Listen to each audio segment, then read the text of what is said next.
لربك وانحر ان شانئك هو الابتر صدق اللہ العلی العظیم اللہم صلی علی محمد وآل محمد اللہم صلی علی محمد وآل محمد بسم اللہ الرحمن الرحیم عن جابر بن عبداللہ الانصاری عن فاطمة الزہراء علیہ السلام بنت رسول اللہ صلی اللہ علیہ وآلہ قال سمعت فاطمة انہا قالت دخل علی برسول اللہ فی بعض الایام فقال السلام علیک یا فاطمة فقلت علیک السلام قال انی اجد فی بدنی ضعفا فقلت اعوذک باللہ یا ابتاه من الضعف فقال يا فاطمة ائتيني بالكساء اليماني فغطيني به فأتيته بالكساء اليماني فغطيته به وسرت أنظر إليه وإذا وجهه يتلألأ كأنه البدر في ليلة تمامه وكماله اللهم صل على محمد وآل محمد فما كانت إلا ساعة وإذا بولدي الحسن قد أقبل وقال السلام عليك يا أمه فقلت عليك السلام يا قرة عيني وثمرة فؤادي فقال يا أمه إني أشم عندك راحية طيبة كأنها راحية جد رسول الله فقلت نعم إن جدك تحت الكساء فأقبل الحسن نهب الكساء وقال السلام عليك يا جده يا رسول الله أتعذرني أن أدخل معك تحت الكساء فقال وعليك السلام يا ولدي ويا صاحب حوزي قد زنت لك فدخل معه تحت الكساء صلی علی محمد وآلہ فما كانت إلا ساعة وإذا بولدي الحسين قد أقبل وقال السلام عليك يا أمه فقلت عليك السلام يا ولدي ويا قرة عيني وثمرة فؤادي فقال لي يا أمه إني أشم عندك راحية طيبة كأنها راحية جد رسول الله صلی اللہ علیہ وآلہ فقلت نعم إن جدك وقاك تحت الكساء فدنا الحسين نهب الكساء وقال السلام عليك يا جدّا والسلام عليك من اختار الله أتدرني أن أكون معكما تحت الكساء فقال عليك السلام يا ولدي ويا شافي أمتي قد زنت لك فدخل معهما تحت الكساء اللهم صل على محمد وآل محمد فأقبل عند ذلك أبو الحسن علي بن أبي طالب وقال السلام عليك بنت رسول الله فقلت عليك السلام يا أبا الحسن ويا أمير المؤمنين فقال يا فاطمة إني أشم عندك راحية طيبة كأنها راحية أخي بن رسول الله فقلت نعم ها هو ما ولديك تحت الكساء فأقبل علي نهب الكساء وقال السلام عليك يا رسول الله أتدرني أن أكون معكم تحت الكساء قال له عليك السلام يا أخي ويا وسي وخليفتي وصاحب لوائي قد زنت لك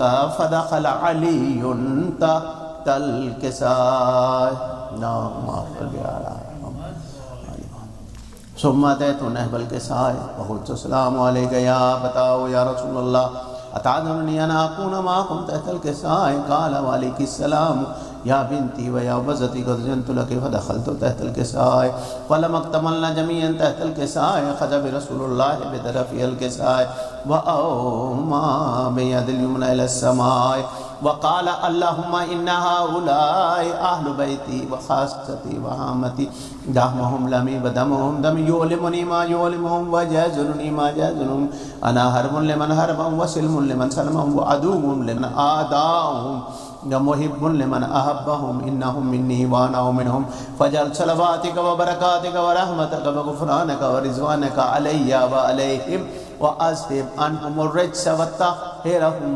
تطهيرا على محمد وآل محمد فقال الله عز وجل يا ملائكتي ويا سكان السماوات إني ما خلقت سماء مبنية ولا أرضا مدينة ولا قمرا منيرا ولا شمسا مضيئة ولا فلكا يدور ولا بحرا يجري ولا فلكا يسري إلا في محبة هؤلاء الخمسة الذين هم تحت الكساء فقال الأمين جبرائيل يا رب ومن تحت الكساء فقال عز وجل هم أهل بيت النبوة ومعدن الرسالة هم فاطمة وأبوها وبعلها وبنوها يا محمد وآله فقال جبرائيل يا رب أتعذن لي أن أهبط إلى الأرض ليكون معهم سارسا؟ فقال الله نعم قد زدت لك فهبط من جبرائيل وقال السلام عليك يا رسول الله الذي لا يقرأك السلام ويخصك بالتحية والإكرام ويقول لك وعزتي وجلالي إني ما خلقت سماء مبنية ولا أرضا مدينة ولا قمرا منيرا ولا شمسا مزينة ولا فلكا يدور ولا بحرا يجري ولا فلكا يسري إلا لأجلكم ومحبتكم وقد أذن لي أن أدخل معكم فهل تعذب يا رسول الله؟ فقال رسول الله وعليك السلام يا أمين وإله إنه نعم قد زنت لك. فدخل جبرائيل معنا تحت الكساء فقال لي إن الله قد أوحى إليكم يقول إنما يريد الله ليذهب عنكم الرجس أهل البيت ويطهركم تطهيرا. فقال علي لي يا رسول الله أخبرني ما لجلوسنا هذا تحت الكساء من الفضل عند الله. فقال النبي والذي بعثني بالحق نبي استفاني بالرسالة نجيم ما ذكر خبرنا هذا في محفل من محافل أهل الأرض وفيه جمع من شيعتنا ومحبنا إلا ونزلت لهم الرحمة وحفت بهم الملائكة واستغفرت لهم إلا يتفرقوا. فقال علي إذا والله فزنا وفاز شيعتنا ورب الكعبة محمد فقال النبي ثانيا يا علي والذي بعثني بالحق نبي استفاني بالرسالة نجيم ما ذكر خبرنا هذا في محفل من محافل أهل الأرض وفيه جمع من شيعتنا محبنا وفيهم مهموم إلا فرج الله هما ولا مغموم إلا كشف الله غما ولا طالب حاجة إلا وقضى الله حاجة. فقال علي الزم والله فزنا وسعدنا وكذلك شيعتنا فازوا وسعدوا في الدنيا والآخرة ورب الكعبة. صلی علی محمد وآل محمد. ایک اور باز بلند سلوات صلی علی محمد وآل محمد چیل فرجہم. اور اب میں زحمت دوں گا فیروز علی صاحب کو سلام پیش کریں.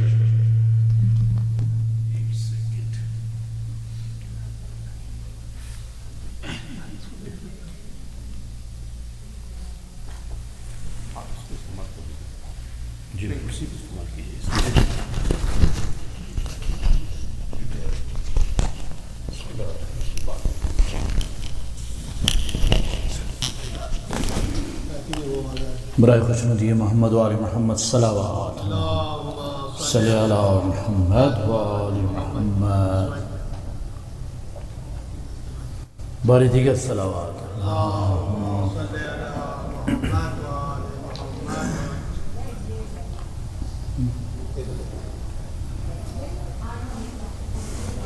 ایک دفعہ اور درود بھیجیے گا. اللہم صلی علی محمد و آل محمد. لطف کی بات یہ مدحِ شبیر میں ہے. لطف کی بات یہ مدحِ شبیر میں ہے. عظمت فن کی طرح خلد بھی جاگیر میں ہے. لطف کی بات یہ مدحِ شبیر میں ہے. عظمت فن کی طرح خود بھی جاگیر میں ہے. لطف کی بات یہ مدحِ شبیر میں ہے. ان کی تعریف میں توریت و زبور اور انجیل. ان کی تعریف میں توریت و زبور اور انجیل، ان کو قدرت نے جو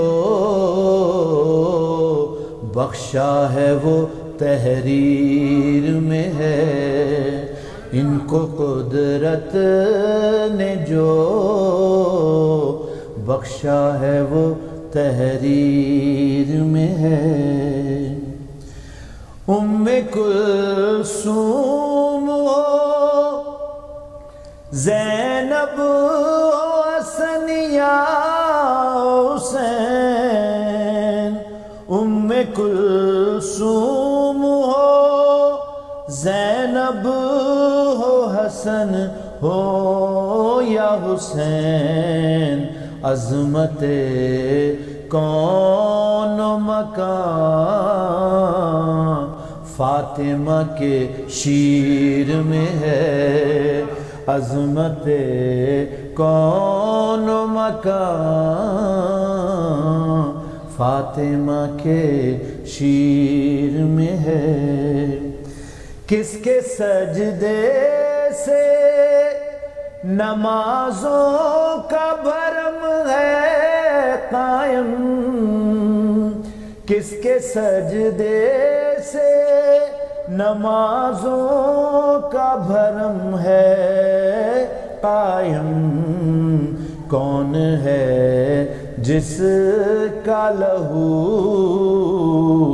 دین کی تعمیر میں ہے، کون ہے جس کا لہو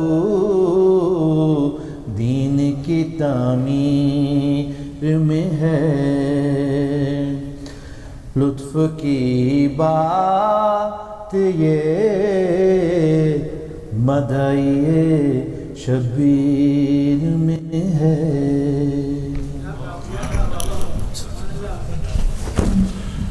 یہ تھے فیروز علی صاحب، اور اب میں زحمت دوں گا شبات حسین صاحب کو مرض پیش کریں۔ شبات حسین۔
پر محمد و آل محمد صلوات صلی علی محمد۔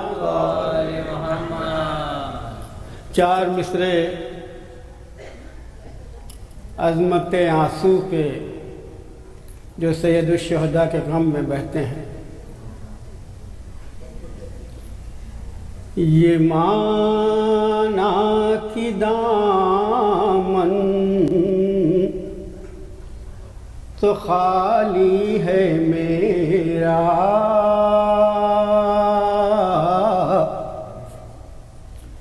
یہ مانا میرے پاس دولت نہیں ہے، مگر ساری دنیا میں جتنی ہے دولت، مگر ساری دنیا میں جتنی ہے دولت، میرے ایک آنسو کی قیمت نہیں ہے، میرے ایک آنسو کی قیمت نہیں ہے۔ صلوات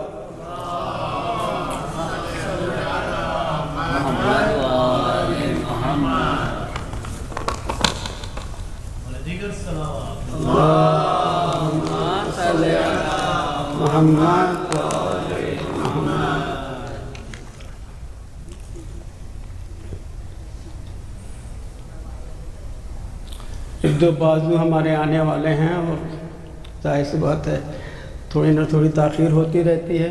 آ جا بھائی حسن. فاتحہ.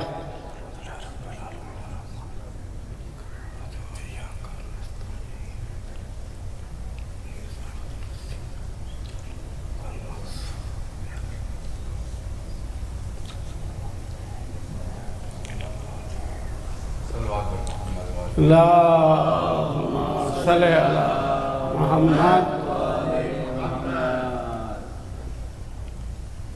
تاریخ کے حساب سے کل 7ویں امام موسی کاظم علیہ السلام کی ولادت کا دن تھا اور آج میں مصائب پڑھ رہا ہوں جناب سکینہ کا.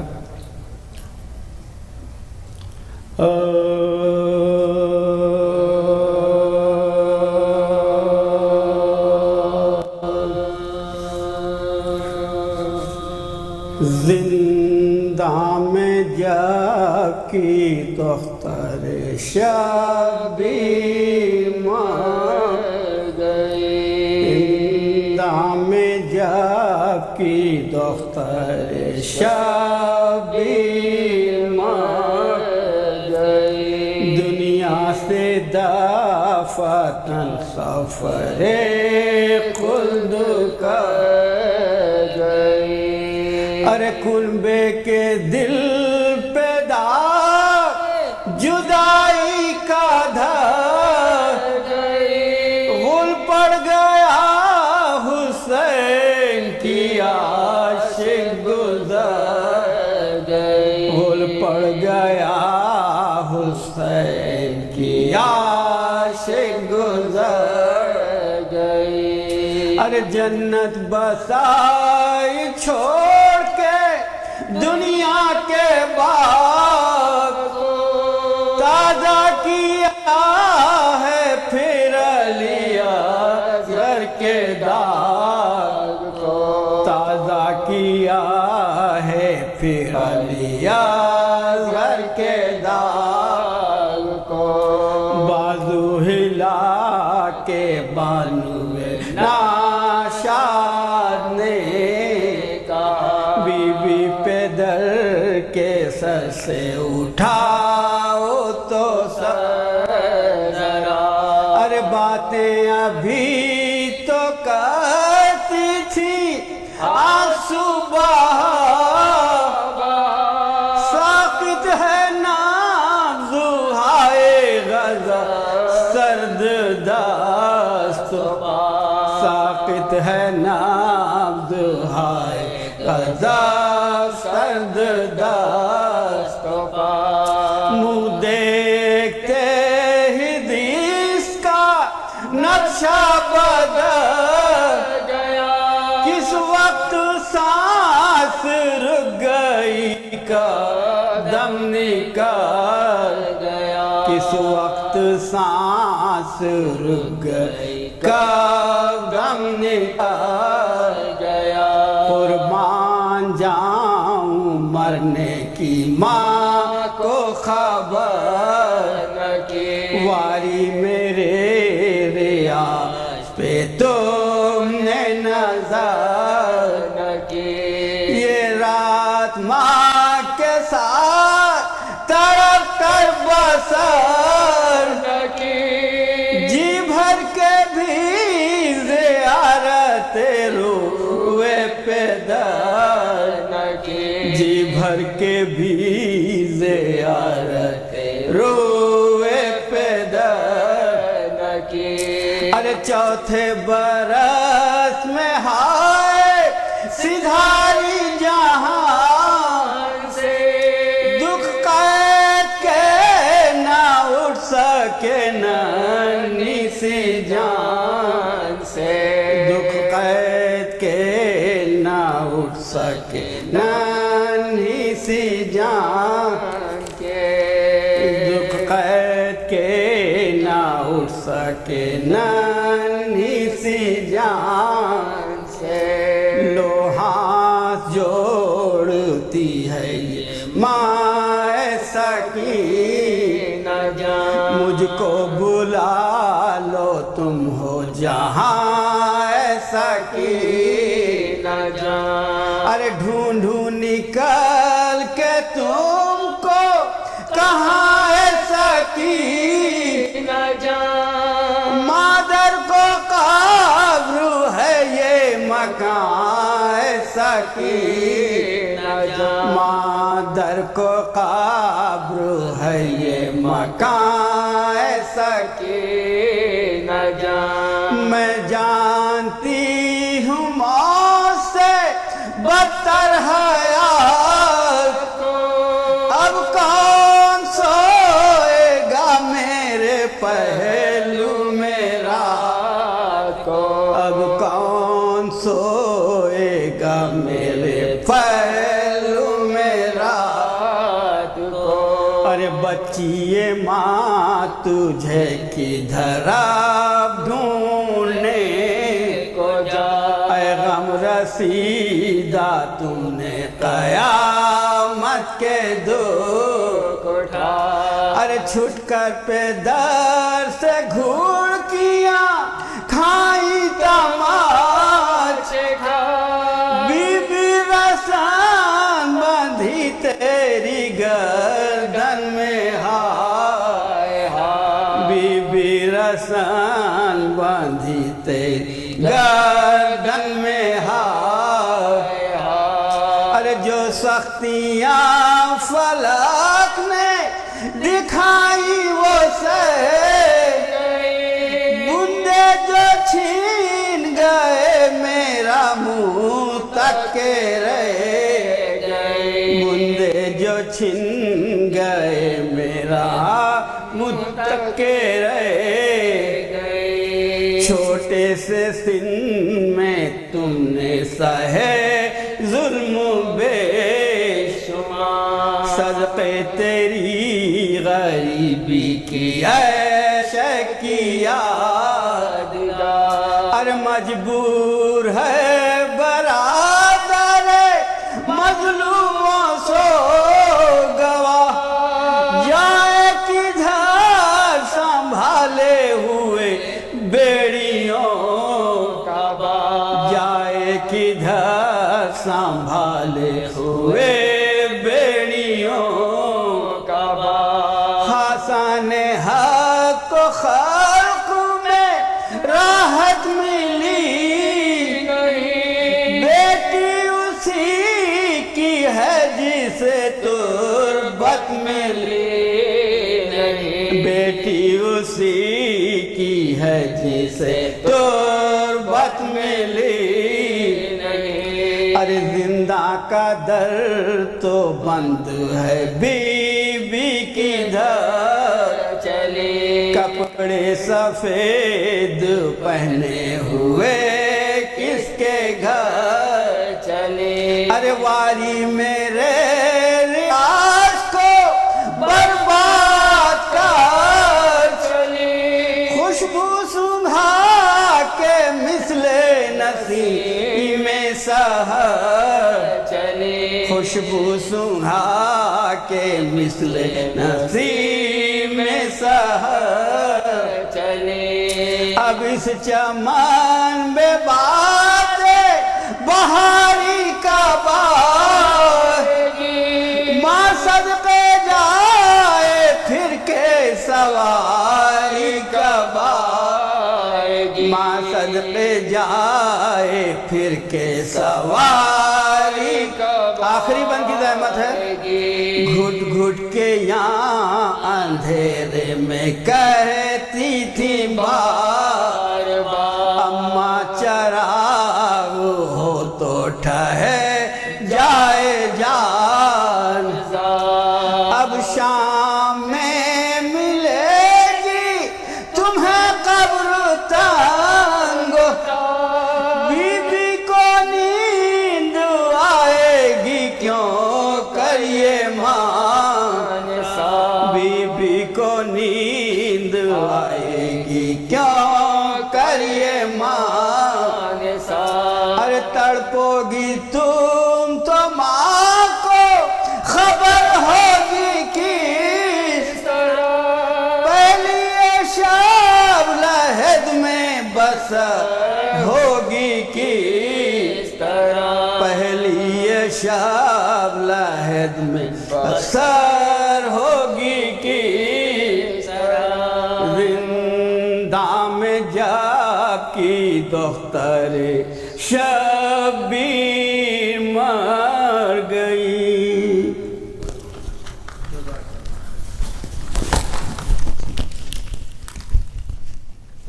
صلوات پر محمد وآل محمد.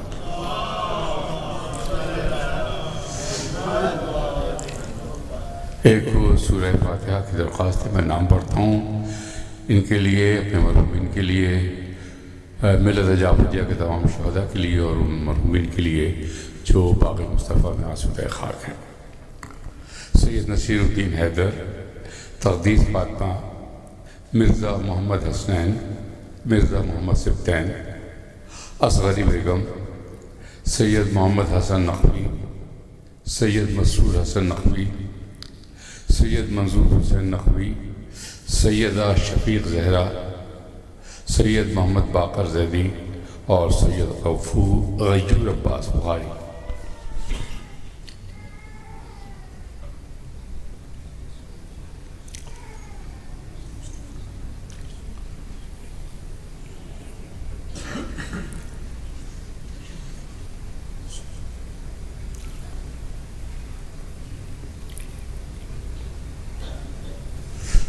صلوات پر محمد وآل محمد.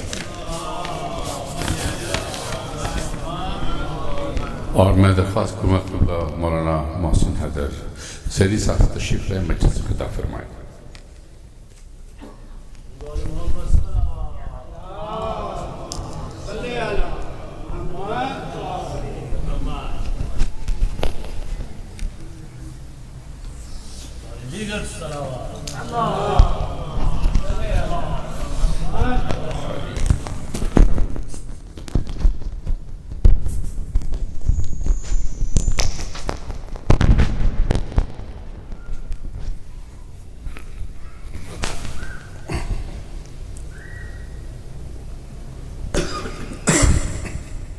فاتحہ.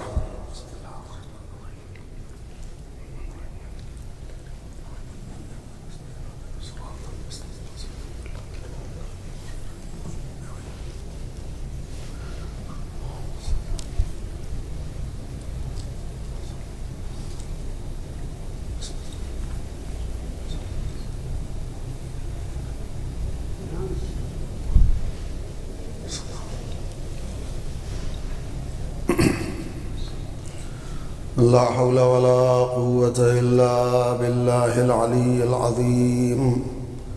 أعوذ بالله من الشيطان الرجيم. بسم الله الرحمن الرحيم.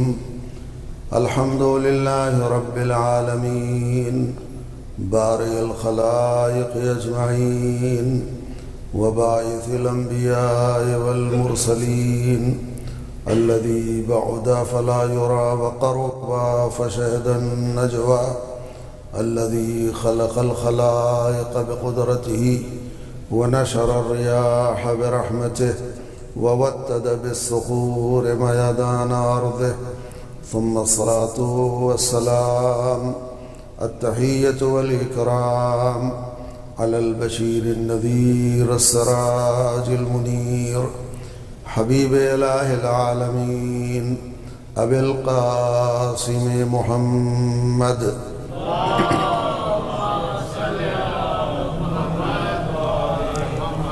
وعلى آله الأطيبين الأطهرين الأنجبين الذين أذهب الله عنهم الرجس وطهرهم تطهيرا.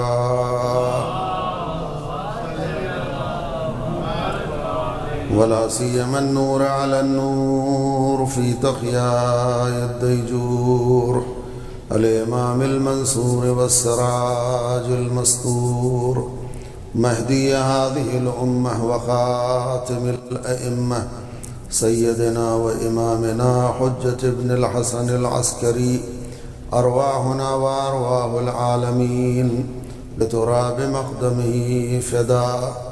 وعجل الله تعالى فرجه الشريف ولعنة الله على أعدائهم وغاصبي حقوقهم ومنكري فضائلهم الشاكين فيهم المنحرفين عنهم من الآن إلى قيام يوم الدين.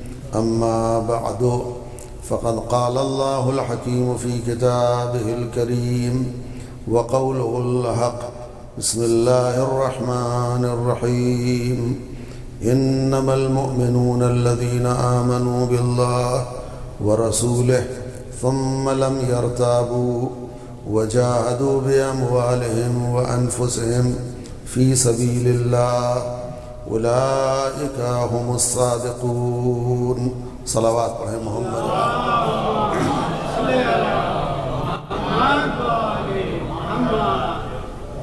خدا بند عالم ہم سب سے اس عزاداری کو قبول فرمائے.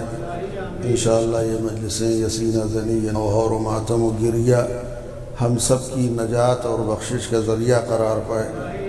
اس دنیا میں اہل بیت کی زیارت اور آخرت میں ان کی شفاعت نصیب ہو. پروردگار ہمارے زمانے کے امام کو ہمیں ایک ایک سے راضی اور خوشنود فرمائے. آپ حضرات اپنی سلامتی اور اپنی دعاؤں کی قبولیت اور امام کی سلامتی اور حضرت کے ظہور کے لیے بلند ترین صلوات پڑھیں محمد.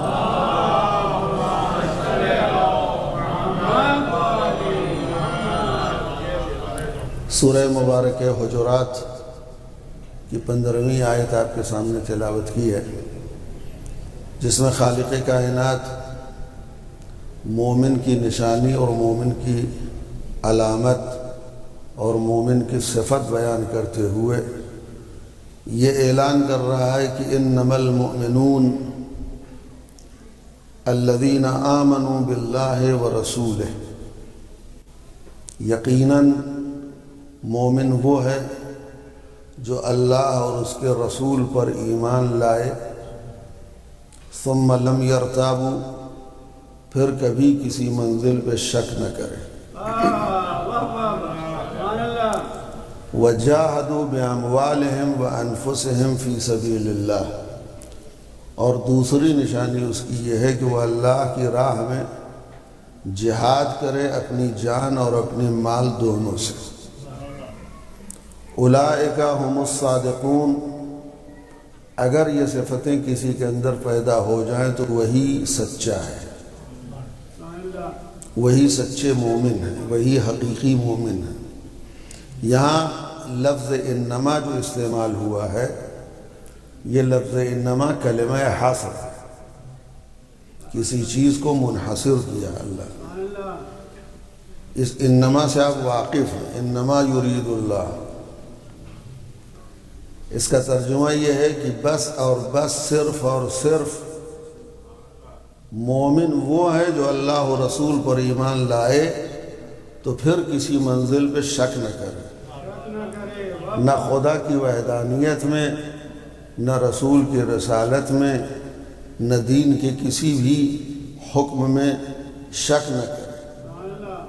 اور دوسری نشانی قرآن نے بتائی کہ اللہ کی راہ میں جہاد کرے اپنی جان اور مال دونوں سے.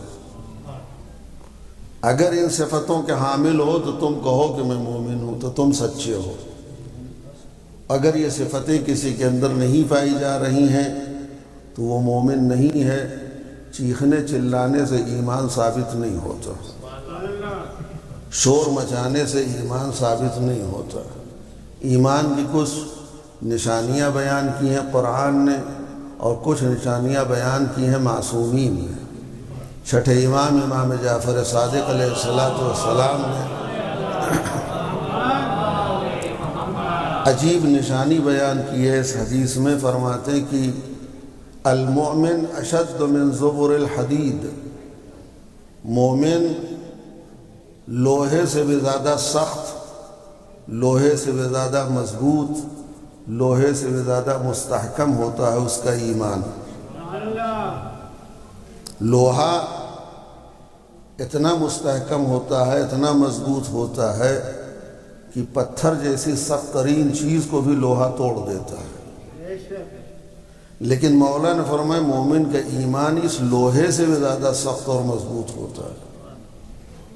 اس لیے کہ ان الحدید اذا ادخل فی النار تغیر لونہ، لوہا وہ ہے کہ اگر اس کو آگ میں ڈال دیا جائے تو پہلے وہ رنگ بدل دیتا ہے اور اس کے بعد اس کے اندر اتنی نرمی آ جاتی ہے کہ آپ جدھر چاہیے موڑ دیجیے۔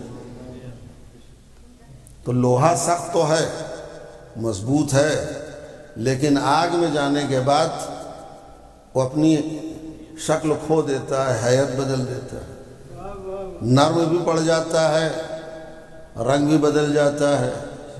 لیکن مولا نے فرمایا مومن اس سے بھی زیادہ سخت و مضبوط ہے۔ اگر اسے قتل کیا جائے پھر زندہ کیا جائے، پھر قتل کیا جائے پھر زندہ کیا جائے، پھر قتل کیا جائے پھر زندہ کیا جائے، تب بھی اس کے ایمان میں ذرہ برابر کمی نہیں آتی۔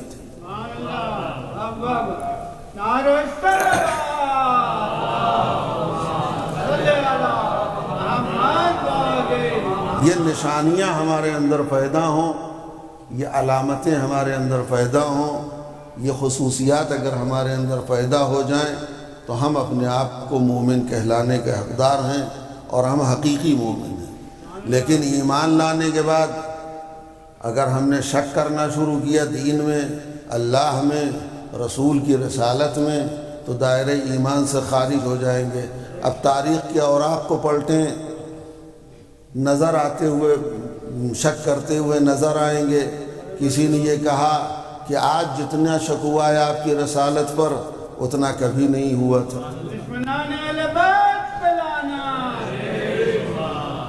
یعنی یہ جملہ خود بتا رہا ہے کہ شک جناب برابر کرتے تھے،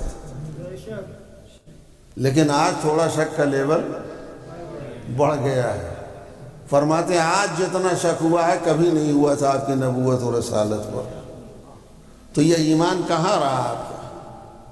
آپ خانہ کعبہ کے سامنے آپ کر کے حجر اسود کے سامنے جھگڑا کر رہے ہیں پتھر سے، اور خانہ کعبہ کے بالکل مقابل میں کھڑے ہو کے کہہ رہے ہیں اے حجر اسود میں جانتا ہوں کہ تو پتھر ہے، تو کچھ نقصان نہیں پہنچا سکتا نہ فائدہ پہنچا سکتا ہے، چونکہ نبی نے تجھے چوما ہے لہذا میں بھی تجھے کس کر رہا ہوں۔ اب آدمی پتھر کے سامنے کھڑا ہو کر کے لڑ رہا ہے، یعنی عقل پر ایسے پتھر پڑا ہے کہ پتھر سے لڑ رہے ہیں۔ جیسے جملہ کا میں جانتا ہوں تو ایک پتھر ہے، تو کچھ کر نہیں سکتا، نہ فائدہ پہنچا سکتا نہ نقصان۔ پیچھے سے مولا کائنات کی آواز آئی تو غلط کہہ رہا ہے، یہ پتھر فائدہ بھی پہنچاتا ہے نقصان بھی پہنچاتا ہے۔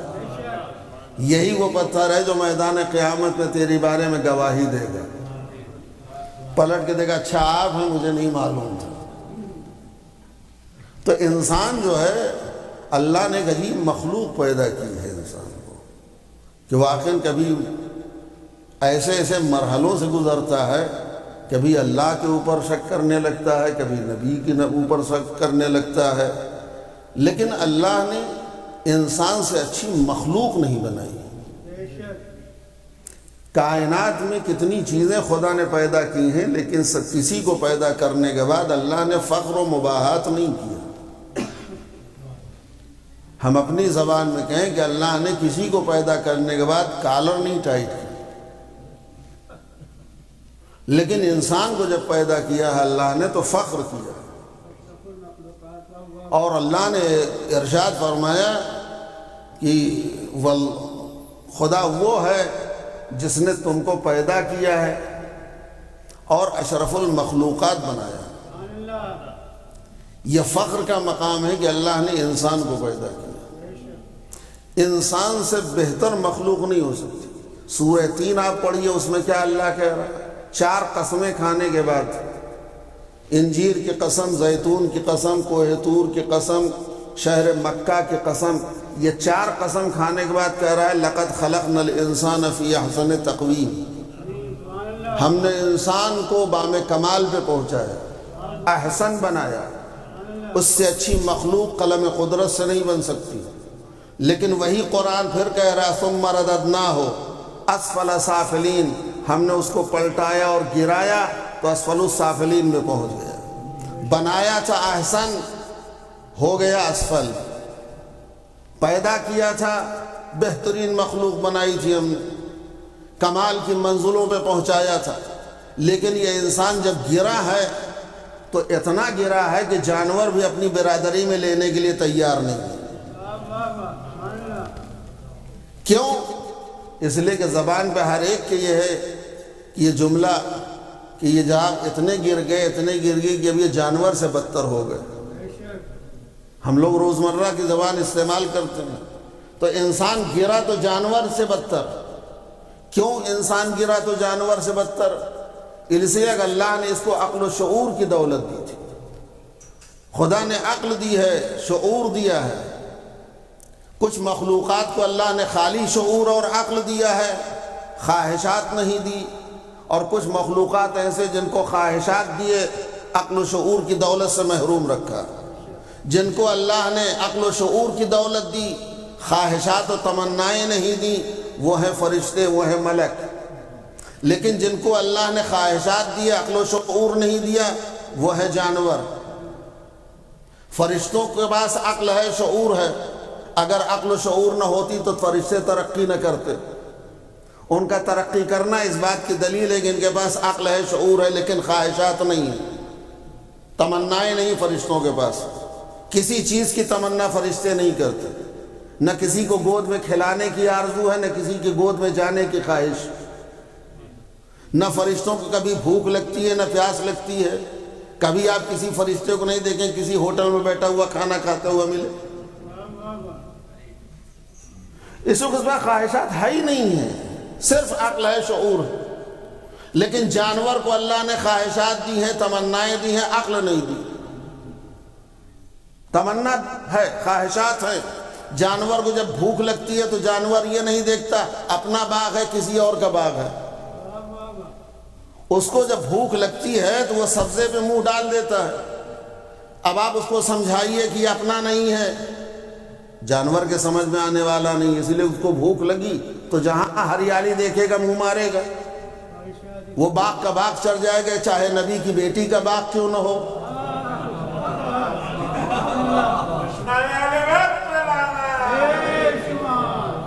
اس کو چرنے سے مطلب ہے، کیوں؟ جانور ہے،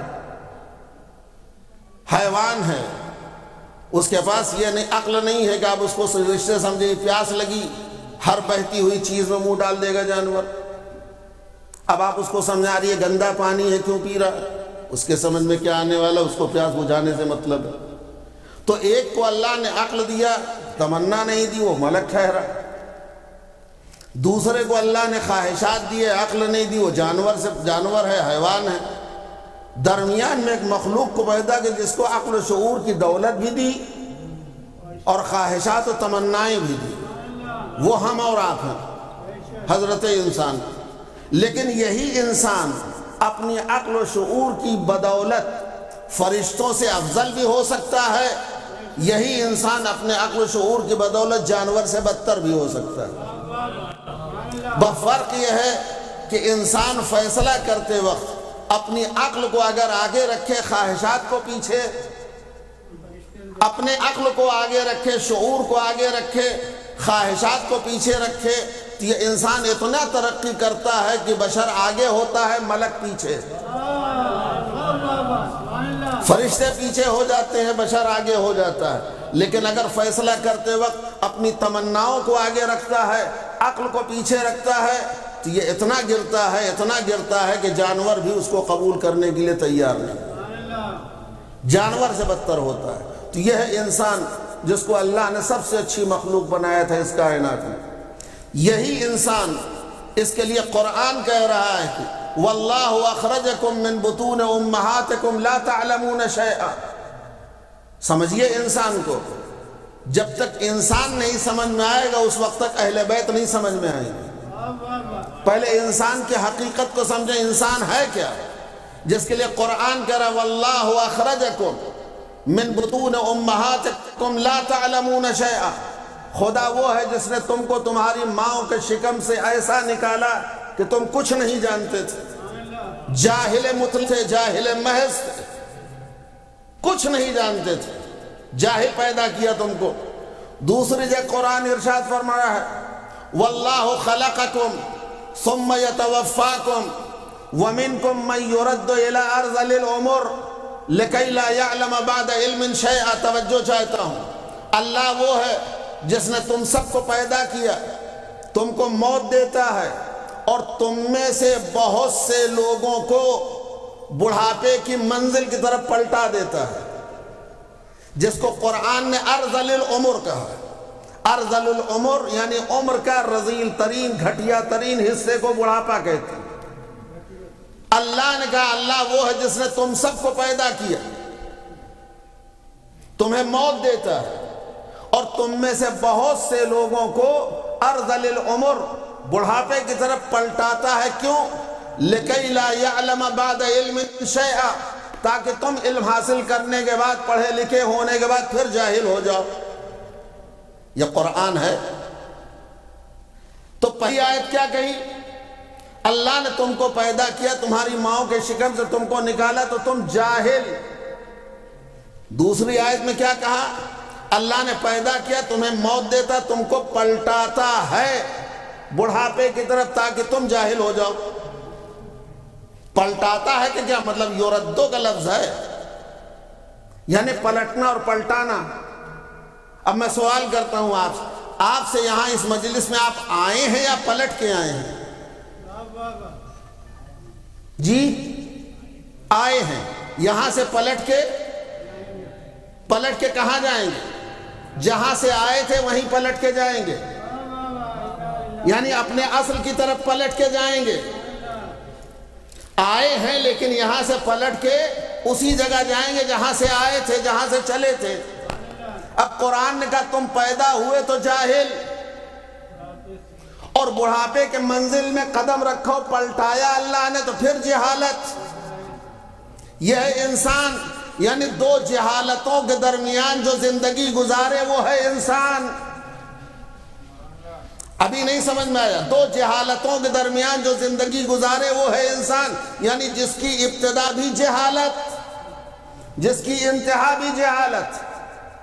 بچہ پیدا ہوا، آنکھیں ہیں، دیکھنے کی صلاحیت نہیں، کوئی چیز ٹک کے نہیں دیکھ سکتا۔ بڑھاپے کی منزل میں آیا، آنکھیں ہیں، نگاہ کمزور ہو گئی، دکھائی نہیں دے رہا ہے۔ جیسا بچپنا ویسا بڑھاپا۔ بچپنے میں ہاتھ ہے، کوئی چیز اٹھا نہیں سکتا، صلاحیت نہیں ہے۔ بڑھاپے میں جب قدم رکھا، ہاتھ ہے، ایک چائے کی پیالی نہیں سنبھل رہی، ایک کاغذ نہیں سنبھل رہا ہے۔ بچپنے میں زبان ہے، بولنے کی صلاحیت نہیں ہے۔ بڑھاپے میں قدم رکھا، زبان ہے، آواز صاف نہیں آ رہی ہے، الفاظ سمجھ میں نہیں آ رہے ہیں، زبان لکنت کر رہی ہے۔ بچپنے میں پیر ہے، چلنے کی طاقت و صلاحیت نہیں ہے۔ بڑھاپے میں قدم رکھا، پیر ہے لیکن عصا کا سہارا لینا پڑ رہا ہے، لوگ سہارا دے رہے ہیں تو چل رہے ہیں۔ یعنی جیسا بچپنا ہوگا ویسا ہی بڑھاپا ہوگا، یعنی جیسا بچپنا ویسا بڑھاپے کا مطلب یہ ہے کہ اگر بچپنا کمزور تو بڑھاپا کمزور، اگر بچپنا قوی تو بڑھاپا قوی۔ یہ انسان کو اللہ سمجھا رہا ہے تم اپنی اوقات سمجھو۔ اگر تمہارا بچپنا کمزور ہے تو بڑھاپا بھی کمزور ہوگا۔ یہ انسان ہے، لیکن آل محمد وہ ہیں کہ اگر بچپنے میں کلہ اجر آئے تو دو حصوں میں چیر دے، بڑھاپے میں قدم رکھے تو در خیبر اکھاڑ دے۔ صلوات بر محمد وآل۔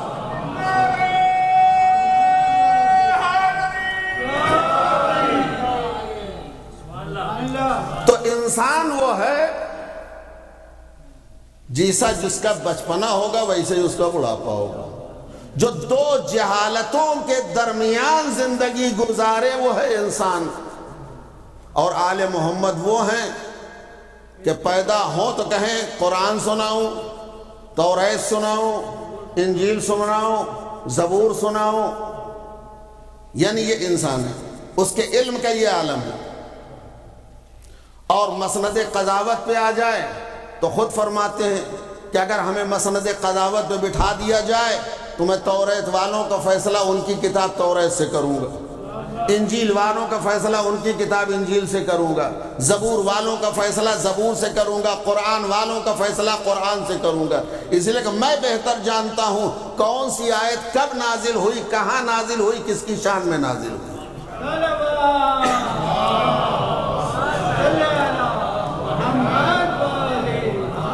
تو انسان دو جہالتوں کے درمیان زندگی گزار رہا ہے، بلکہ لفظ بدل رہا ہوں، انسان وہ ہے جو دو نجاستوں کے درمیان زندگی گزار رہا ہے۔ پیدا ہوا تو نجس، پیدا ہوا تو نجس، غسل ولادت دیا گیا تو پاک ہوا، اس دنیا سے گیا تو نجس، اور اتنا پکا نجس کہ ایک غسل سے پاک نہیں ہوگا، تین غسل کی ضرورت ہے، اور اتنا پکا نجس ہے کہ اگر دوسرا کوئی چھو لے تو وہ بھی نجس، اسے غسل مسح میت کرنا پڑ جائے۔ تو انسان وہ ہے جو دو نجاستوں کے درمیان زندگی گزارے، مگر آل محمد وہ ہے جو پیدا ہو تو کعبے میں، شہادت ہو تو مسجد میں۔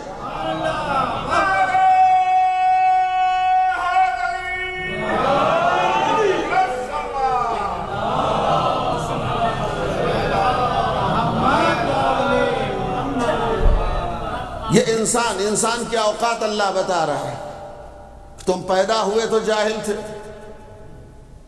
جاؤ گے اس دنیا سے تب بھی جہالت، بڑھاپے کی منزل میں قدم رکھو گے تو جہالت دامنگیر ہوگی، یعنی جیسا تمہارا بچپنا ہوگا ویسا ہی تمہارا بڑھاپا ہوگا، جیسا آغاز ویسا ہی انجام ہوگا، جو ابتدا میں تھے وہی انتہا میں ہوگے تم۔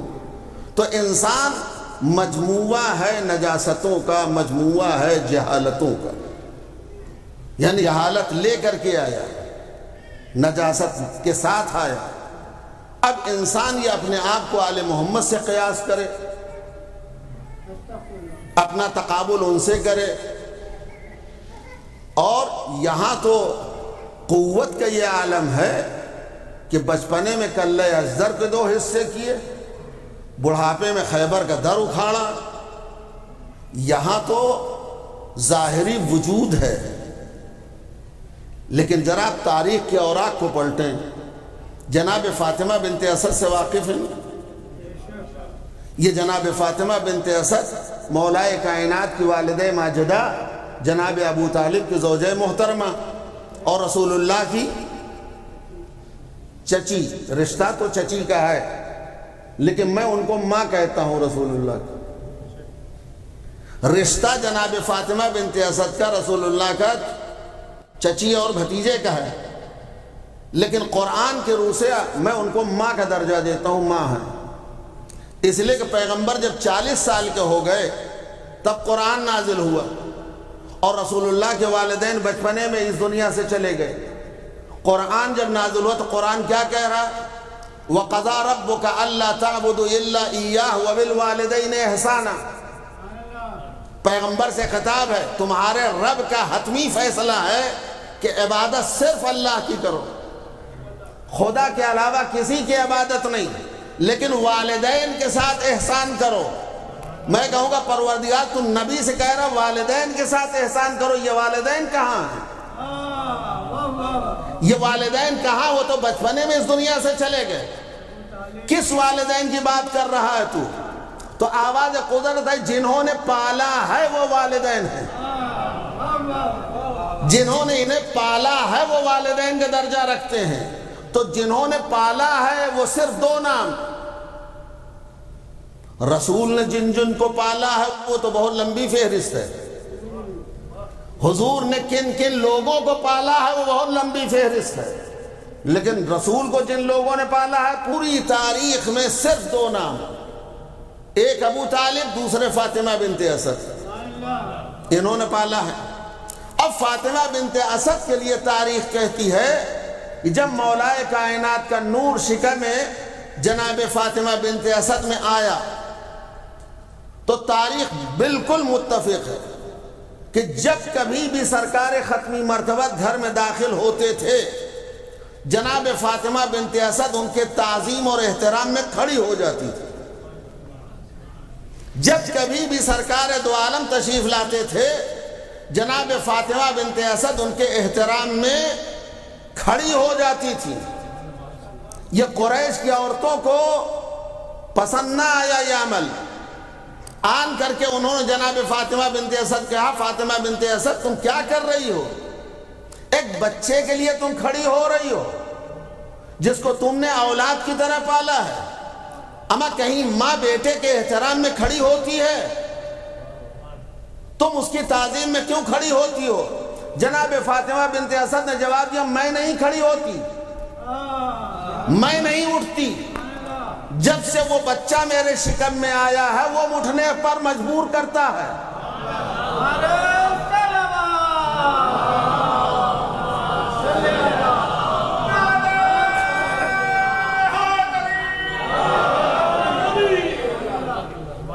میں نہیں اٹھتی، میں نے اٹھنا بھی نہیں چاہتی، لیکن وہ بچہ جب سے میرے شکم میں آیا ہے اس کا نور، وہ بچہ مجھے اٹھنے پر مجبور کر دیتا ہے۔ یہ قریش کی عورتوں کا بھئی یہ ہماری سمجھ نہیں آتا، یہ کیسے ہو سکتا ہے؟ بچہ اٹھنے پہ مجبور کر دے، یہ بہانہ تلاش کر رہی ہیں، محمد کا احترام کی خاطر یہ بہانہ ڈھونڈ رہی ہیں، بہانے بازی کر رہی ہیں۔ یہ عقل میں آنے والی بات نہیں کہ بچہ جو اٹھنے پر کسی کو مجبور کر دے۔ چنانچہ ان عورتوں نے 10-12 عورتیں جمع ہو کر کے انہوں نے میٹنگ کی اور پلان تیار کیا۔ ایک دن کرتے ہیں کہ امتحان لے لیتے ہیں فاطمہ بنت اسد خود اٹھتی ہیں یا بچہ اٹھنے پر مجبور کرتا ہے۔ انہوں نے پوری پلاننگ کی، سیٹنگ کیا، 10-12 عورتیں تگڑی عرب کی، ہم ان کے پاس بیٹھ جاتے ہیں گھیرا بنا کر کے چاروں طرف، اور اس انتظار میں رہیں کہ جب پیغمبر آئیں اور یہ اٹھنا چاہیں تو ہم سب مل کر کے ان کے شانے کو زور سے دبا دیں، ان کو اٹھنے ہی نہیں دیں گے، پتہ چل جائے گا یہ خود اٹھتی ہے یا بچہ اٹھنے پہ مجبور کرتا ہے۔ لہذا پوری پلاننگ کے ساتھ یہ عورتیں جمع ہوئیں، گھیر کر کے جناب بنت اسد کو بیٹھ گئیں، انتظار میں ہے کہ رسول آئیں۔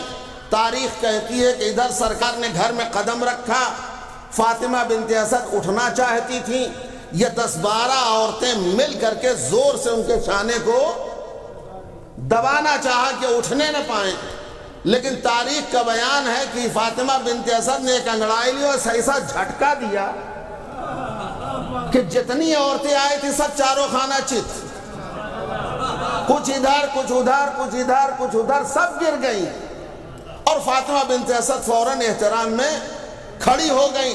اب آپ سمجھے یہ علی کا نور ہے جو ابھی دنیا میں نہیں آیا، ابھی شکم مادر میں ہے، تو یہ عالم ہے قوت کا۔ شکم مادر میں رہنے کے باوجود عرب کی 10-12 عورتیں اگر علی کا مقابلہ نہ کر سکی تو اس دنیا میں آنے کے بعد ایک آدھ عورت میدان میں کیا ٹکے گی؟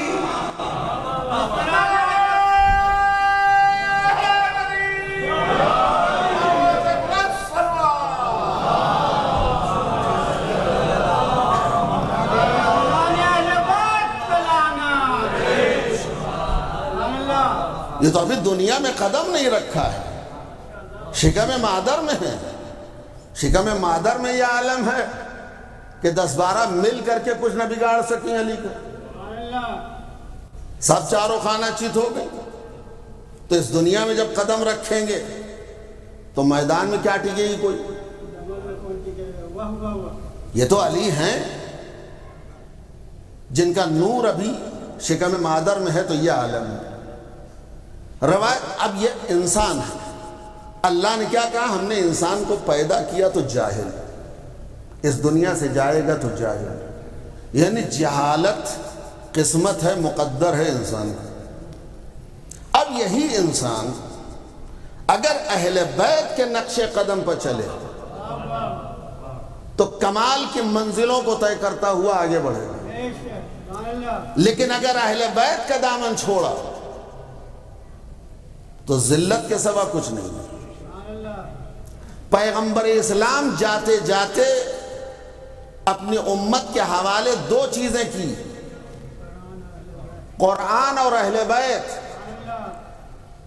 جس کو حدیث ثقلین کہتے ہیں، اور یہ حدیث ثقلین واحد ایک حدیث ہے جو ہمارے حقانیت کی دلیل ہے. میں پوری ذمہ داری سے جملے عرض کر رہا ہوں. یہی حدیث ثقلین ہمارے مذہب کے حق ہونے کی دلیل ہے. ہم حق پر ہیں اس حدیث ثقلین کی بنیاد پر. یہ ہماری حقانیت کی دلیل اس لیے ہے کہ پیغمبر نے فرمایا میں دو چیزیں چھوڑ کے جا رہا ہوں، قرآن و اہل بیت. ان دونوں میں کبھی جدائی نہیں ہوگی، یہ دونوں کبھی الگ نہیں ہوں گے. نہ قرآن اہل بیت سے الگ ہوگا، نہ اہل بیت قرآن سے جدا ہوں گے، دونوں ساتھ ساتھ رہیں گے. ہمارے مذہب کے حقانیت کی دلیل اس بنیاد پر ہے کہ آج اگر قرآن ہے، آج کے دور میں اگر قرآن ہے تو قرآن کا دوسرا ساتھی بھی ہونا چاہیے. قرآن کا دوسرا ساتھی بھی آج ہونا چاہیے. اس لیے قرآن اکیلا نہیں رہ سکتا، اہل بیت کے ساتھ رہے گا قرآن. اگر قرآن ہے تو اہل بیت کی کوئی فرد آج موجود ہے. اس عقیدے پہ ہمارے علاوہ کوئی نہیں ہے جو قرآن و اہل بیت کو ایک ساتھ مانتا ہو. پیغمبر نے کہا میں دو چیزیں چھوڑ کے جا رہا ہوں، ایک قرآن، دوسرا اہل بیت. میری اطاعت. جب تک ان دونوں سے وابستہ رہو گے میرے بعد گمراہ نہیں ہوگے. لن کا لفظ استعمال کیا، لن تضلوا. لن کا کام یہ ہے کہ نفی ابد کرتا ہے، ہمیشہ کی نفی کرتا ہے. یعنی اگر تم لوگ قرآن و اہل بیت سے وابستہ رہو گے، متمسک رہو گے، تو میرے بعد ہرگز ہرگز گمراہ نہیں ہوگے.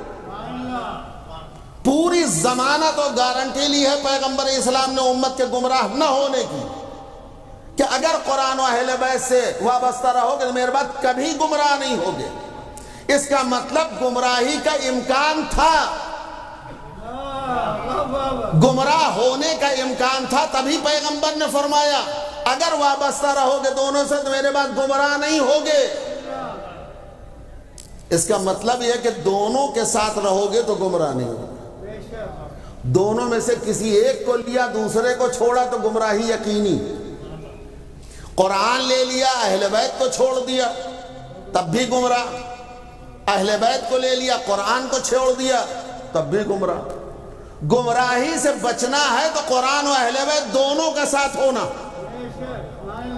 اور پیغمبر نے فرمایا یہ دونوں ایک ساتھ رہیں گے یہاں تک کہ میرے پاس حوض کوثر پہ آ کے ملیں گے. اور پیغمبر نے اشارہ کر کے فرمایا دونوں اسی طرح ساتھ ساتھ رہیں گے جیسے میری دونوں انگلیاں شہادت کی، انگشت شہادت کو دونوں ہاتھ کی ملا کر کے پیغمبر نے فرمایا جیسے یہ دونوں کے کہاتین. اس میں بھی لطافت ہے. پیغمبر ایک ہاتھ کی دونوں انگلیاں ملا کے بھی کہہ سکتے تھے کہاتین، لیکن پیغمبر امت کے مزاج سے واقف تھے.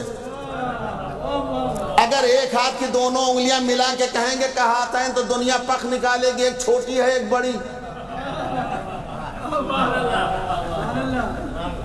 کہہ گا ارے ٹھیک ہے ایک چھوٹی ہے ایک بڑی، کوئی کم ہے کوئی بڑا ہے. پیغمبر نے فرمایا نہیں، میں تم کو یہ موقع نہیں دوں گا. کہاتین جیسے میرے دونوں ہاتھ کی انگلیاں ایک جیسی ہیں، ایک سائز کی ہیں، اسی طریقے قرآن و اہل بیت ایک ساتھ رہیں گے، کوئی چھوٹا بڑا نہیں ہے. یہ دو چیزیں چھوڑ کے جا رہا ہوں. لیکن امت نے کیا کیا؟ ادھر رسول کی آنکھ بند ہوئی، قرآن لے لیا اہل بیت کو چھوڑ دیا. پیغمبر کی وفات کے بعد مولا کائنات نے قسم کھائی کہ میں اس وقت تک اپنی دوش پر ابا نہیں ڈالوں گا جب تک میں قرآن کو من عن اسی طریقے سے جیسے نازل ہوا ہے تفسیر کے ساتھ پیغمبر نے ارشاد فرمائی جمع نہ کر لوں. جب تک جمع نہیں کر لوں گا پورے قرآن کو تفسیر کے ساتھ اس وقت تک ابا اپنی دوش پر نہیں ڈالوں گا. چنانچہ مولا کائنات نے قرآن جمع کیا تفسیر کے ساتھ. جمع کرنے کے بعد دربار خلافت میں آئے. فرمایا تم نے خلافت لے لی، حکومت لے لی، مسند لے لی، سب کچھ لے لیا، مجھے کوئی شکوہ نہیں ہے، لیکن یہ قرآن میں نے جمع کیا، اسے لے لو، اسے لے لو، اس کی ضرورت پڑے گی تمہیں۔ ادھر علی آفر کر رہے ہیں، یہ قرآن میں دے رہا ہوں، لے لو، ضرورت پڑے گی۔ جواب کیا ملا؟ ارفع مصحفک لا حاجت بنا الیہ، اے علی اپنا مصحف، اپنا قرآن اٹھاؤ، لے جاؤ، مجھے تمہارے قرآن کی ضرورت نہیں ہے، ہم چندے والے قرآن سے کام چلا لیں گے، ہم ادھر ادھر سے، ہمیں تمہارے قرآن کی ضرورت نہیں ہے، ہم چندے والے قرآن سے کام چلا لیں گے، تمہارے قرآن کی ضرورت نہیں، لے جاؤ۔ مولا نے پھر کہا لے لو، کہا نہیں چاہیے، جملہ ارشاد فرمایا واپس ہو گئے، اب قیامت تک یہ قرآن دیکھنے کو نصیب نہیں ہوگا، تم دیکھ نہیں پاؤ گے۔ لیکن آج وہ قرآن موجود ہے، ہر امام اپنے بعد والے امام کے حوالے کرتا رہا، یہاں تک کہ پردہ غیب میں جو امام ہے اس کے پاس وہ قرآن ہے، جب ظہور فرمائیں گے تو لے آئیں گے، لیکن علی سے قرآن نہیں لیا، اتنی عداوت تھی، اتنی دشمنی تھی۔ آپ علی سے بچ کے کہاں جائیں گے بھائی؟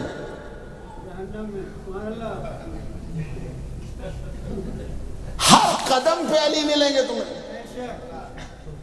قرآن میں علی، حدیثوں میں علی، محراب میں علی، منبر پہ علی، میدان میں علی، دوش رسول پہ علی، بستر رسول پہ علی، قدم قدم پہ علی ہے، یہاں تک کہ پیام اعظمی نے کہا محراب میں علی ہے تو منبر پہ ہیں علی، محراب میں علی ہے تو منبر پہ ہیں علی، کعبہ گواہ دوش پیمبر پہ ہیں علی، ہجرت کی شب رسول کے بستر پہ ہیں علی، جنت علی کی ملک ہے کوثر پہ ہیں علی، جنت علی کی ملک ہے کوثر پہ ہیں علی، تو ہر جا علی ملیں گے، نہ دامن بچائیے، بچنا علی سے ہے تو جہنم میں جائیے۔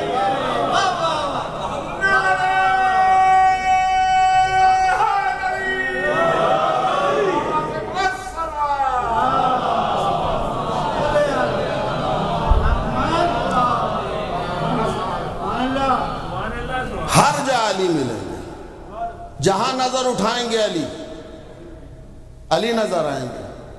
تو اگر علی سے بچنا ہے تو ایک ہی راستہ ہے، بس ایک جگہ ہے، بغیر کسی پوچھ تاچھ کیا تشریف لے جائیے، ہمیں کوئی شوق بھی نہیں ہے کہ آپ آئیے یہاں، نہ آئیے، ہمیں خدا کا شکر ادا کرنا چاہیے کہ ہمیں علی مل گئے۔ میں کبھی عرض کروں گا کہ ہم جتنا اللہ کا شکر ادا کریں کہ اللہ نے ایسے گھر میں پیدا کیا جہاں علی مل گئے، یہ علی کی محبت مل گئی ہم کو۔ یہ محبت اہل بیت کا دریا زمین پہ نہیں بہتا، بہت سے دریا زمین پہ بہ رہے ہیں، لیکن محبت اہل بیت کا دریا جو ہے وہ زمین پہ نہیں، عرش پر بیٹھتا ہے۔ روایات کے جملے عرض کر رہا ہوں، محبت اہل بیت کا دریا عرش پر بہ رہا ہے۔ جب اہل بیت کا کوئی چاہنے والا اس دنیا میں پیدا ہونے والا ہوتا تو اللہ اس دریائے محبت اہل بیت کا ایک قطرہ اس کے دل میں ڈال دیتا، اس کے دل میں ڈال دیتا۔ تو خدا کا شکر ادا کریں کہ اس نے علی جیسا امام دیا، اہل بیت مل گئے۔ اور واقعاً ہمیں فخر کا مقام ہے، ہمیں فخر کرنا بھی چاہیے۔ آج پوری دنیا میں سر اٹھا کے ہم جی رہے ہیں تو صرف محبت علی کی بنیاد پر۔ لہذا دعا کریں، شکر کریں اس نعمت کا، جتنا شکر کریں گے اللہ اس نعمت میں اضافہ کرے گا۔ لئن شکرتم، قرآن کرے لئن شکرتم لازیدنکم وَإِن كَفَرْتُمْ إِنَّ عَذَابِي لَشَدِيدٌ، اگر تم ہماری دی ہوئی نعمتوں کا شکریہ ادا کرو گے تو میں نعمتوں میں اضافہ کرتا چلا جاؤں گا، لیکن کفران نعمت کرو گے تو سلب نعمت کروں گا اور عذاب بھی دوں گا، سزا بھی دوں گا۔ تو ہم اس نعمت عظمیٰ کا شکر ادا کریں اور جتنا شکر ادا کریں گے اللہ اس محبت میں اضافہ کرتا چلا جائے گی. یہ حرارت ولایت کی، محبت کی، اہل بیت کی خدا ہماری نسلوں میں باقی رکھے. لیکن عزیزو آج دنیا نے اہل بیت کے ساتھ کیا کیا، آل محمد کے ساتھ کیا کیا. کربلا دشمنی علی کا نتیجہ ہے. علی کے بغض کی چنگاری تھی جو حسین کے خیموں میں آگ لگائی. یہ علی کے بغض تھے جو حسین کے بچوں کو کربلا کے میدان میں تڑپا تڑپا کے مارا ہے. یہ علی کی عداوت تھی جس نے حسین کو 3 دن کا بھوکا اور پیاسا تڑپا تڑپا کے مارا.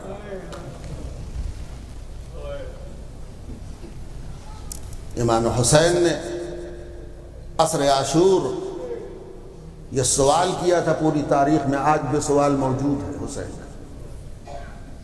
پسر سعد سے کہا، پسر سعد تو جانتا ہے میں کون ہوں؟ میں رسول کا نواسا ہوں، علی کا بیٹا ہوں، فاطمہ کا لخت جگر ہوں. تجھے معلوم یہ امامہ جو میرے سر پہ ہے کس کا؟ یہ رسول اللہ کا امامہ. یہ ابا جو میری دوش پر ہے یہ رسول اللہ کی ابا ہے. یہ سواری جس پر میں سوار ہوں یہ رسول اللہ کی سواری ہے.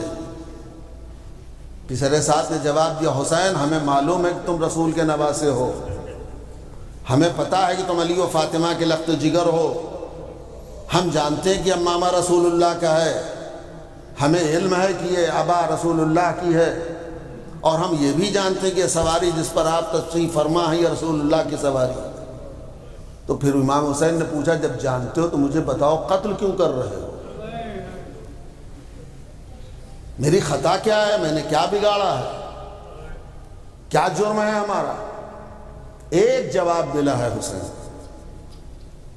کوئی جھوٹا جواب بھی ظالم نہ دے سکے. پیاسوں کو تڑپا تڑپا کے مارنے والے خاموش ہیں حسین کے سوال پر. مظلوموں کی لاشوں پر گھوڑے دوڑانے والے درندے چپ ہیں حسین کے سوال پر. ایک جواب دیا، حسین تمہیں قتل کیا جا رہا علی کی دشمنی میں، بغضاً لابیک، تمہارے باپ علی کی عداوت میں تمہیں قتل کیا جا رہا. اس عالم میں میرے مولا نے جب حسین کا علی کا نام سنا ہے تو روایتیں کہتی ہیں مولا نے مسکرا دیا، لبوں پہ مسکراہٹ تھی، تلوار نکال پہ دشمنوں پہ حملہ کیا ہے. لیکن عزیزو امام حسین کی شہادت کے بعد آل محمد پہ جو مصائب کے پہاڑ ڈھائے گئے ہیں، خدا شاہد پڑھنا بہت آسان ہے. آپ تصور کی آنکھوں سے دیکھیں. میں تجزیہ کرتا ہوں اکثر ممبروں سے تاکہ بات آپ کے دل و دماغ میں اتر جائے. آپ بتائیے مولا کائنات کی شہادت کب ہوئی ہے؟ 21 رمضان سن 40 ہجری میں مولا علی کی شہادت ہوئی ہے کوفے میں. امام حسین کی شہادت واقع کربلا کب ہوا ہے؟ 10 محرم سن 61 ہجری. اب تجزیہ کیجئے، سن 40 ہجری میں مولا کائنات کی شہادت، 10 محرم سن 61 ہجری میں امام حسین کی شہادت واقع کربلا. مولا کائنات و امام حسین کی شہادت کے درمیان کتنے سال کا فاصلہ ہے؟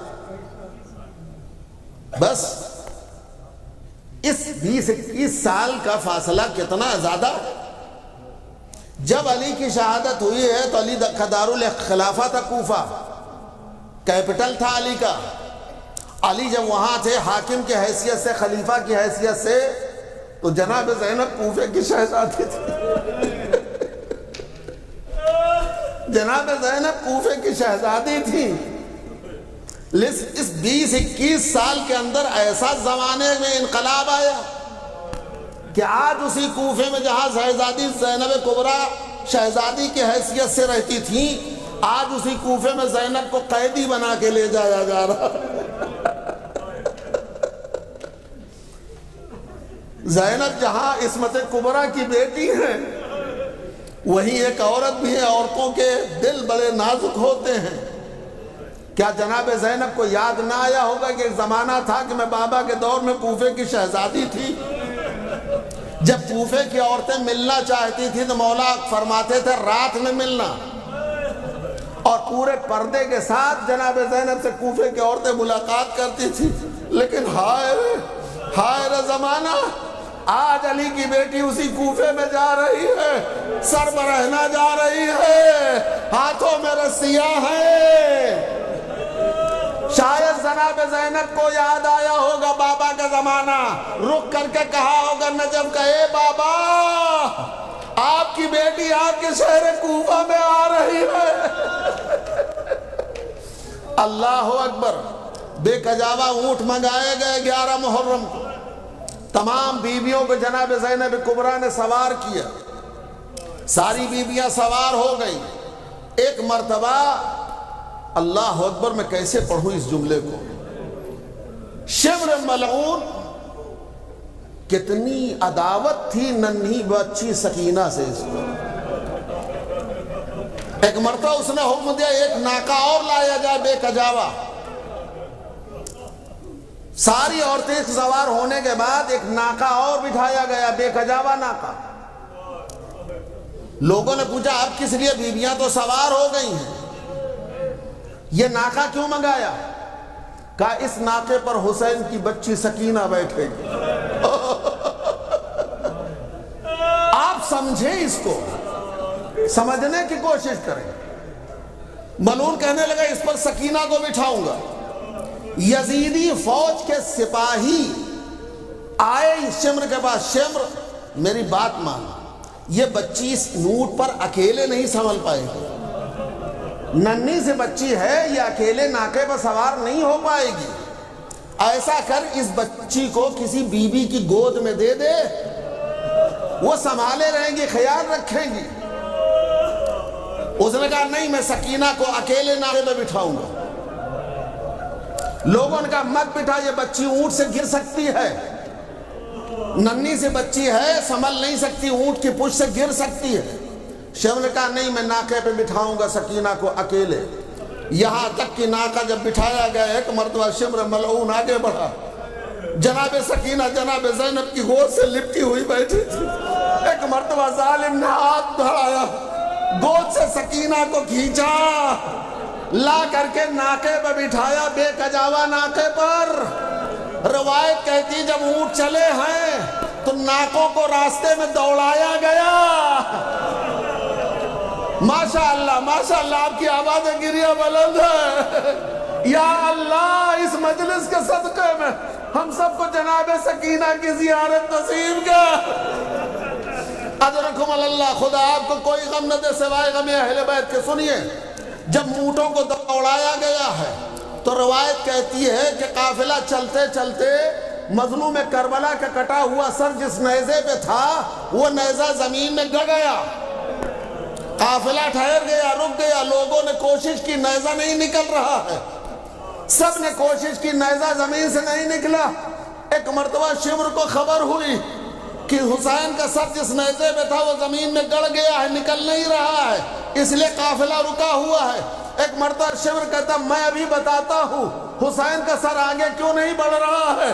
سنو کہ عزیزو، تازیانہ لہراتا ہوا عابد بیمار سید سجاد کے قریب آیا، پشت پر تازیانوں کی بارش کرتے ہوئے کہا سجاد بتاؤ تمہارے باپ کا سر آگے کیوں نہیں بڑھ رہا.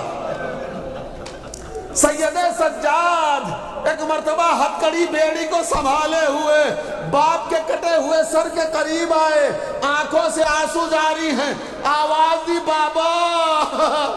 اب پشت پر تازیانے کی کھانے کی طاقت نہ رہی. اے بابا بتاؤ آپ کا سر آگے کیوں نہیں بڑھ رہا ہے. سنو گے عزیزو، کٹے ہوئے سر سے آواز آئی، اے سجاد میری سینے پر سونے والی سکینہ اونٹ کی پشت سے گر گئی. بیٹا جب تک سکینہ نہ ملے گی میرا سر آگے نہیں بڑھے گا. عزیزو جیسے ہی پتا چلا سکینہ ناکے سے گر گئی ہے، ایک طرف جناب زینب نے ڈھونڈنا شروع کیا، دوسری طرف بیوی ام کلثوم کے ساتھ. اے سکینہ کہاں ہو بیٹا، اے سکینہ کہاں ہو میری لاش. سال اللہ اللہ ڈھونڈتے ڈھونڈتے جناب زینب ایک نشیب میں پہنچی. کیا دیکھا؟ ایک برقع پوش بی بی کی گود میں سکینہ بیٹھی ہوئی ہیں، وہ بی بی سینے سے لگائے ہیں. جناب زینب زانوئے ادب تہ کر کے بیٹھ گئی، ہاتھوں کو جوڑا. اے بی بی آپ کا بہت شکریہ، اے بی بی آپ کا بہت شکریہ. جب سے اس بچی کا باپ مرا ہے اسے کسی نے دلاسا نہیں دیا، تماچے مارے، بندے چھینے. آپ کا شکریہ بی بی. ایک مرتبہ یہ جملے جب کہا جناب زینب کبریٰ کے دہن سے نکلے. ایک مرتبہ اس معظمہ نے اپنے سر سے نقاب پلٹی، آواز دی زینب کس کا شکریہ ادا کر رہی؟ ارے میں تیری ماں فاطمہ زہرا. ماشاءاللہ اسی طرح روتے رہو، تکلف سے نہ رو عزیزو، آواز نکالو. روایت کہتی جناب زینب نے فرمایا اللہ اکبر. جناب سکینہ کو لیا جناب زینب نے، اب لے کر کے آئی. اللہ اکبر. پھر شمر ملعون آگے بڑھا. سپاہیوں نے پھر شمر سے کہا شمر میں کہہ رہا تھا نا یہ بچی ناقے پہ نہیں بیٹھ سکتی، آخر کار یہ بچی اونٹ سے گر گئی نا. اب ایسا کر اب اس بچی کو خدا کے لیے کسی بی بی کی گود میں دے دے. اللہ اللہ. ظالم نے کہا نہیں، میں پھر بھی سکینہ کو اکیلے اونٹ پر بٹھاؤں گا. لوگوں نے کہا پھر گر جائے گی. اس ملعون نے کہا اب نہیں گرے گی، اب نہیں گرے گی. سنو گے اولاد والو، اللہ تمہارے بچوں کو سلامت رکھے. اب اس ظالم نے کیا کیا؟ ننھی سی سکینہ کو اونٹ کی ننگی پشت پر لٹا دیا رسیوں سے، جس میں اطہار کو باندھا. یہی وجہ ہے جب اونٹ چلتا تھا تو سکینہ کا سینہ چھلنی ہو گیا. بچی فریاد کر رہی اے بابا ظالم کے ظلم سے بچاؤ، اے بابا. اونٹ پر مجھے لٹایا گیا. وَسَيَعْلَمُ الَّذِينَ ظَلَمُوا وَأَيُّ مُنقَلَبٍ يَنقَلِبُونَ إِنَّا لِلَّهِ وَإِنَّا إِلَيْهِ رَاجِعُونَ. ماتم حسین.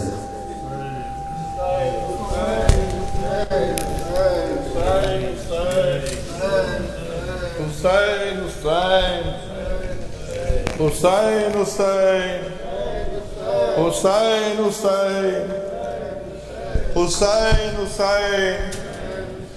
حسین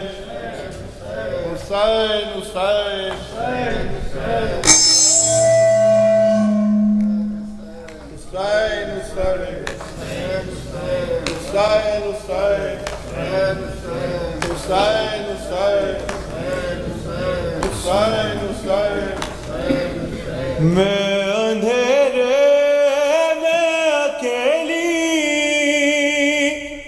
نہ مر جاؤں کہیں، مجھ کو مرنے سے بچاؤ بابا. قید تنہائی میں دم گھٹنے لگا ہے میرا، آ کے سینے سے لگاؤ بابا. قید تنہائی میں دم گھٹنے لگا ہے میرا، آ کے سینے سے لگاؤ بابا. قید تنہائی میں دم گھٹنے لگا ہے میرا، آ کے سینے سے لگاؤ. میں تیری یاد میں دن رات یوں تڑپتی ہوں، جیسے پنجرے میں کوئی غائل پڑا ہو پنچھی. موت کا خوف ہے، سناٹا ہے، ویرانی ہے، میری امداد کو بابا. قید تنہائی میں دم گھٹنے لگا ہے میرا، آ کے سینے سے لگا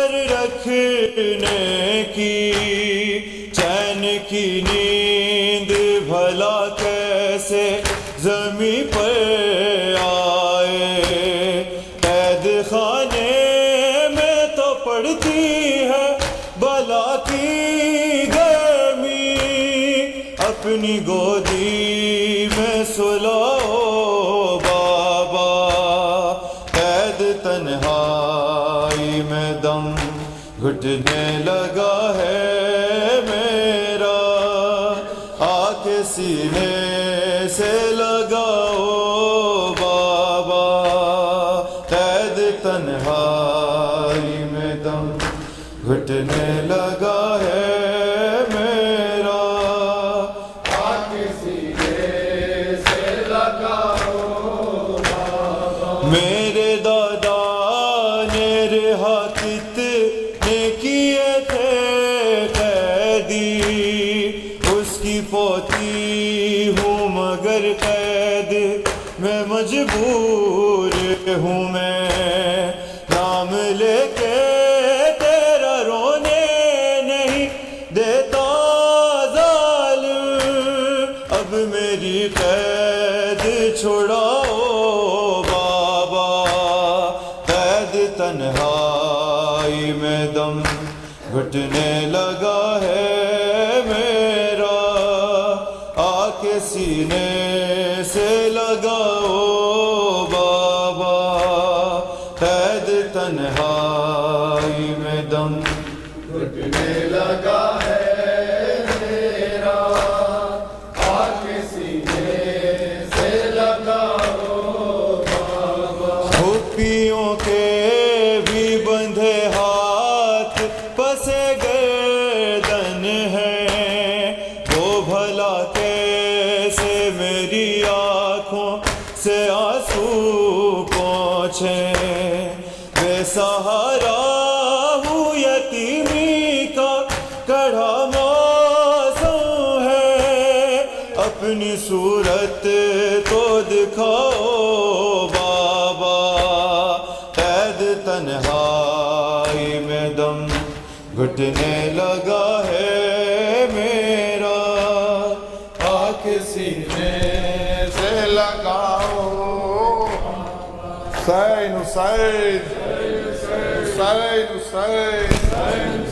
حسین حسین اب تو آ جاؤ شہنشاہ وفا اب تو آ جاؤ شہنشاہ وفا اب تو آ جاؤ شہنشاہ وفا اب تو آ جاؤ شہنشاہ وفا رو رو کہتی تھی سکینہ رن میں رو رو کہتی تھی سکینہ رن میں لٹ گئی ثانی زہرا کی ردا اب تو آ جاؤ شہنشاہ وفا اب تو آ جاؤ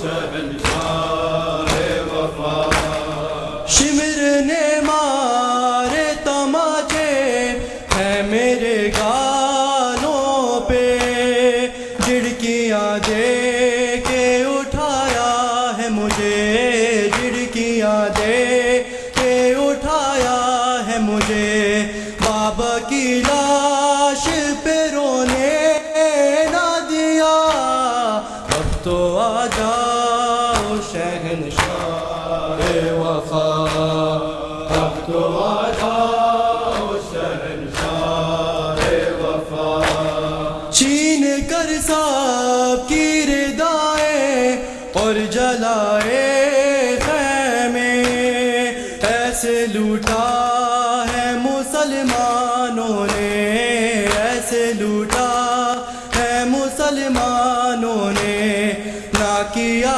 آل محمد کا حیا اب تو آ جاؤ شہنشاہ وفا اب تو آ جاؤ شہنشاہ